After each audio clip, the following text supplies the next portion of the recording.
এখনকার কিছু কিছু মানুষ আছে থাকে তো কলকাতায় আর সাপোর্টে থাকে চেন্নাই। আসলে না তোরা হলি মানা এই দেশের গাদ্দার, কারণ তোদের জন্য এই দেশটা না অনেকটা পিছিয়ে আছে। আর তাছাড়া আমি তো KKR এর ভক্ত।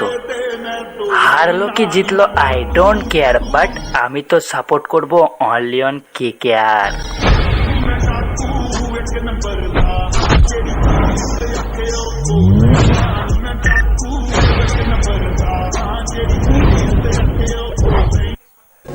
কঠিন এক পৃথিবী, মিথ্যা কথা বললে সবাই বিশ্বাস করে, কিন্তু সত্যি কথা বললে সবাই প্রমাণ খুঁজে।